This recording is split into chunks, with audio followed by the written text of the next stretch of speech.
Ողջույն, ես Նաիռան եմ, Excelist Training Center-ի վերլուծաբանների թիմի ներկայացուցիչներից։ Համացանցում մեր կազմակերպության կայքն է excelist.am-ը։ Այստեղ կարող եք ծանոթանալ տվյալների վերլուծության և տվյալահեն մենեջմենթի վերաբերյալ մեր դասընթացներին։ Այսօրվա տեսանյութում կսովորենք, թե ինչպես օգտագործել SQL-ի նմուշային սիմվոլները, նույն ինքը wildcards-ը, տեքստային տվյալների որոնումներն ավելի ճկուն և հարմար դարձնելու համար։ Wildcard-երն աշխատում են like և not like օպերատորների հետ տեքստային դաշտերում որոնում կատարելու համար։ Օրինակ first name, last name, email և այլն։ Սկսենք նմուշային սիմվոլներից։ Ամենատարածվածներից մեկը տոկոսի սիմվոլն է, որը փոխարինում է 0 կամ ավելի ցանկացած սիմվոլների, այսինքն փոխարինում է ցանկացած քանակի սիմվոլներին կամ սիմվոլների բացակայությանը։ Այն թույլ է տալիս գտնել տեքստեր, որոնք պարունակում են որոշակի հատված, նույնիսկ եթե մնացած մասը մեզ հայտնի չէ։ Օգտագործվում է այն ժամանակ, երբ ուզում ենք գտնել արժեք, որը պարունակում է որոշակի նիշեր, անկախ նրանից դրանք գտնվում են սկզբում, վերջում, թե մեջտեղում։ Օրինակ, A% դեպքում գտնում է I-ով սկսվող և հետո ցանկացած սիմվոլներ պարունակող տեքստ։ %ing այս դեպքում գտնում է ing-ով վերջացող տեքստ։ Եվ %r% դեպքում գտնում է r պարունակող ցանկացած տեքստ։ Դիտարկենք օրինակ մեր HR դատաբազայից։ Ենթադրենք, մեզ պետք է գտնել բոլոր այն աշխատակիցներին, որոնց անունը սկսվում է A տառով։ Հետևաբար, հարցման մեջ like օպերատորից հետո չակերտների մեջ կգրենք A տառը, այնուհետև տոկոսի նշանը։ Գծիկ փոխարինող նշանը փոխարինում է տվյալ դիրքում քանակով մեկ հատ ցանկացած սիմվոլի։ Օգտակար է, երբ նիշերի քանակը գիտենք, բայց կոնկրետ սիմվոլը ոչ։ Եթե մի քանի սիմվոլ է անհայտ, դրանց փոխարեն կգրենք համապատասխան քանակով գծիկի սիմվոլներ։ Օրինակ, մեր HR դատաբազայում գտնենք բոլոր այն աշխատակիցներին,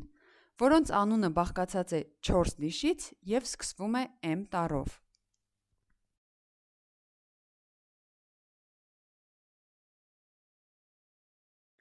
Քանի որ M տառին պետք է հաջորդի ևս 3 տառ, հետևաբար դնում ենք 3 հատ գծիկ։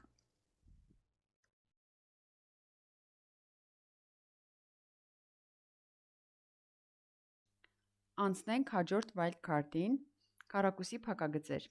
որևէ սիմվոլ փակագծերում ներառված բազմությունից։ Օգտագործվում է այն ժամանակ, երբ ուզում ենք գտնել արժեքներ, որոնք պարունակում են որևէ սիմվոլ փակագծերում նշված սիմվոլների շարքից։ Օրինակ, մեր HR դատաբազայի employees աղյուսակից գտնենք այն աշխատակիցներին, ում անունները սկսվում են A կամ B տառերով։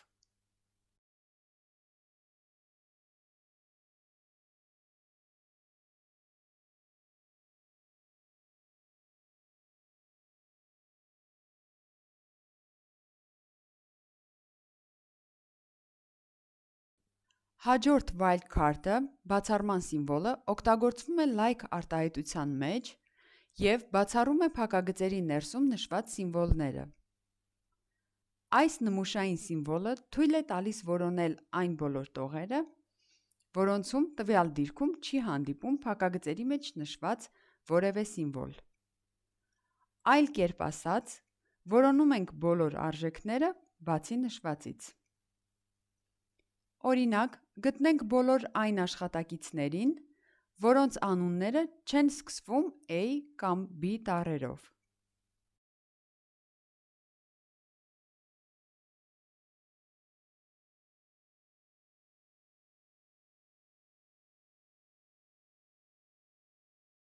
Հաջորդը սիմվոլների միջակայք փակագծերի ներսում։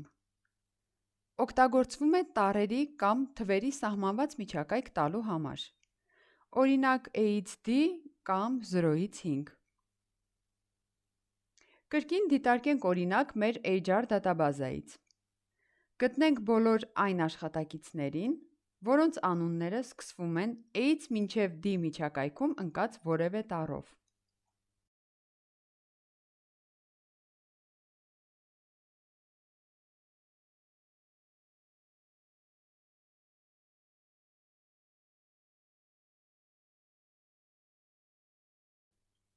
Այժմ խոսենք not-like օպերատորի մասին։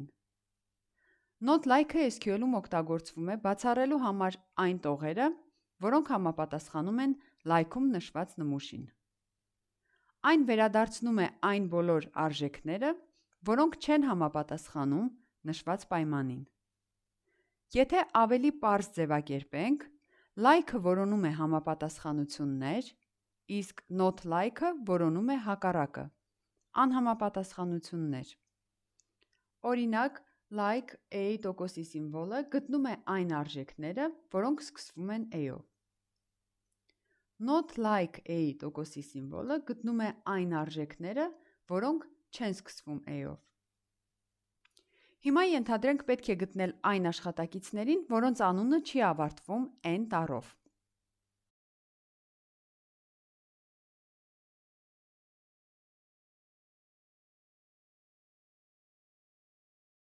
Քանի որ պետք է բացառել N տառով ավարտվողները,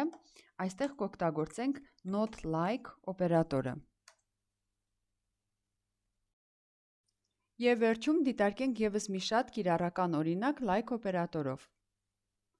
Գտնենք բոլոր այն աշխատակիցներին,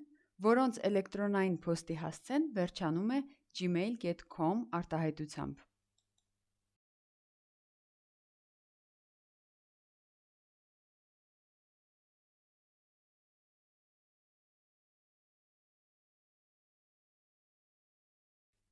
Այսպիսով ծանոթացանք SQL-ի հիմնական վայրդքարերին, ինչպես նաև like և not like օպերատորներին։ Նշեմ նաև, որ SQL-ի առավել խորացված գիտելիքներ ձեռք բերելու համար կարող եք այցելել excelist.am կայք, SQL Basics դասընթացի բաժին և ծանոթանալ մանրամասներին։ Այստեղ կարող եք տեսնել յուրաքանչյուր դասի թեման ևս։